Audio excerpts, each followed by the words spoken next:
Gulf బాధితులంటే మనకు ముందుగా గుర్తొచ్చేది తెలంగాణ ప్రజలే. ఇక్కడ ఉపాధి కరువైనందుకు పొట్టకూటి కోసం గల్ఫ్ దేశాలకు వెళ్లి ఎన్నో కష్టాలను అనుభవిస్తున్న గల్ఫ్ బాధితుల సమస్యలను పరిష్కరించేందుకు హైదరాబాద్ నాంపల్లిలో సదస్సు జరిగింది. ఈ కార్యక్రమంలో గల్ఫ్ బాధితులు, పలు రాజకీయ పార్టీల నేతలు, ప్రజా సంఘాల నేతలు పాల్గొన్నారు. ఉపాధి కోసం గల్ఫ్ కంట్రీస్ కు వెళ్లి అనేక మోసాలకు గురవుతున్నారు తెలంగాణ బిడ్డలు. ఇట్లాంటి వాళ్ళ సమస్యలను పరిష్కరించేందుకు గల్ఫ్ బాధితుల సమస్యలు పరిష్కారం అనే అంశంపై నాంపల్లి మదీనా హాల్లో సదస్సు జరిగింది. Gulf Telangana welfare and cultural association ఆధ్వర్యంలో జరిగిన ఈ కార్యక్రమంలో తెలంగాణ జేఏసీ చైర్మన్ కోదండరాం, తెలంగాణ జాగృతి అధ్యక్షురాలు కవిత, టీఆర్ఎస్ ఎమ్మెల్యే హరీష్ రావు, ప్రజాగాయకుడు దేశపతి శ్రీనివాస్ పాల్గొన్నారు. గల్ఫ్ బాధితులపై చర్చ జరుగుతున్న ఈ సదస్సుకు ఆ శాఖ మంత్రి రాకపోవడం గల్ఫ్ బాధితులపై ప్రభుత్వానికున్న చిత్తశుద్ధిని తెలియజేస్తుందని సిద్దిపేట ఎమ్మెల్యే హరీష్ రావు మండిపడ్డారు.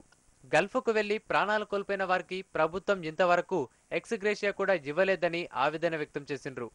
ఈనాటి సమావేశంలో ఈ సమస్యలకు ఒక పరిష్కార మార్గాన్ని చూపాల్సినటువంటి మంత్రి గారు ఈ మీటింగ్కు రాకపోవడం చాలా దురదృష్టకరం. దీనికి సంబంధించినటువంటి శాఖ మంత్రి కరీంనగర్ జిల్లా వాసి. ఆ జిల్లాలోనే అత్యధిక ఆత్మహత్యలు జరిగినాయి. ఆ జిల్లాలోనే ఈ సమస్య చాలా తీవ్రంగా ఉంది. ఆ జిల్లా నుంచి కూడా మంత్రిగా ఉండి కూడా ఏ ఒక్క సమస్య కానీ ఆ దిశగా ప్రయత్నాలు కానీ ప్రభుత్వంలో కనబడకపోవడం అనేటువంటిది ఈ ప్రభుత్వంలో నిజాయితీ కానీ చిత్తశుద్ధి కానీ లేదనేటువంటిది ఈరోజు స్పష్టంగా అర్థమవుతుంది. ఈ గల్ఫ్ బాధితుల సమస్యలో 100% తెలంగాణ ప్రజలే ఉన్నారు. స్వయంగా జీవన్ రెడ్డి గారి ఊరు, జీవన్ రెడ్డి గారి మండలంలోనే చనిపోయిన కుటుంబాలు, వారు పరామర్శించే కుటుంబాలకి ఈ రోజు కూడా ఎక్స్గ్రేషియా రాలేదంటే ఇంకా ఈ ప్రభుత్వం ఎవరిని ఆదుకుంటున్నట్టు, ఎక్కడ ఆదుకుంటున్నట్టు, ఈ ప్రభుత్వ ప్రయత్నాలు ఎక్కడ కనబడతా ఉన్నాయి. ఉద్యోగాల కోసం తమ కుటుంబ సభ్యులు పరాయి దేశాలకు పోయి ఎన్నో కష్టాలు అనుభవిస్తున్నారని సదస్సుకు హాజరైన గల్ఫ్ బాధితులు చెప్పిండ్రు. పొట్టకూటికి విదేశాలకు పోయి ప్రాణాలు కోల్పోతున్నారని ఆవేదన వ్యక్తం చేసిండ్రు.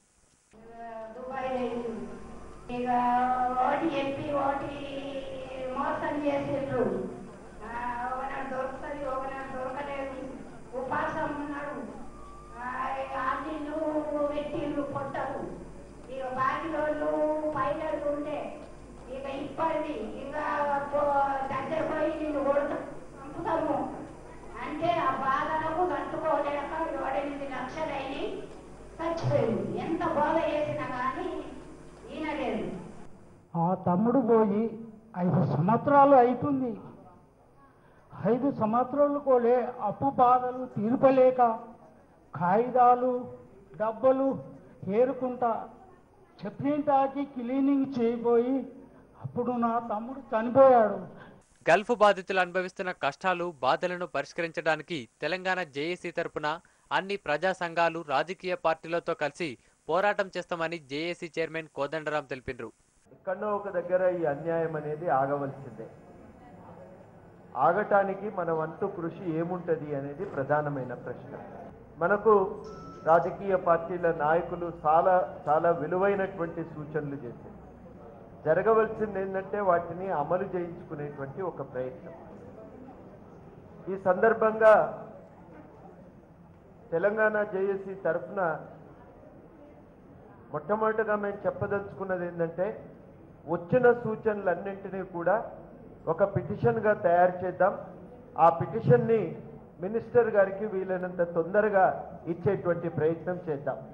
ఇంతవరకు గల్ఫ్ బాధితులు అనుభవిస్తున్న సమస్యలను అటు ప్రభుత్వాలు, ఇటు రాజకీయ పార్టీలు ఎవరూ పట్టించుకోలేదని సీనియర్ నాయకులు రాజేశ్వరరావు ఆవేదన వ్యక్తం చేసిండ్రు. గల్ఫ్ బాధితుల సమస్యలు పరిష్కారం కావాలంటే రాజకీయాలకు అతీతంగా పోరాడాలని పిలుపునిచ్చిండ్రు. ముఖ్యంగా తెలంగాణ ప్రాంతం నుంచి అత్యధికుల సంఖ్యలో నిత్య వేతనం కొరకు విజిట్ వీసా పైన ఏదో బ్రతుకు జీవుడా అనుకుంటూ పొట్ట చేతబట్టుకొని పోతూ ఉన్నారు. ఈ గల్ఫ్ దేశాలన్నింటిలో కూడా బాగా విస్తారంగా ఉన్నారు. మానవ హక్కులను గౌరవించేటువంటి దేశంలో, మానవులుగా గ్రహించి గుర్తించేటువంటి దేశంలో నిత్యము జరుగుతున్న రోదన, ఆవేదన, ఆక్రందన, దీనిని ఏ మానవ హక్కుల సంఘం కూడా గుర్తించినట్టు, పరిష్కరించడానికి ప్రయత్నించినట్టు కూడా ఇప్పటికీ దాఖలా లేదు. పొట్టకూటి కోసం గల్ఫ్కు వెళ్లి సమస్యల సుడిగుండంలో చిక్కుకొని తల్లడిల్లిపోతున్న తమ కుటుంబాలను ఇకనైనా రక్షించాలని బాధితులు సర్కార్ను డిమాండ్ చేసిండ్రు.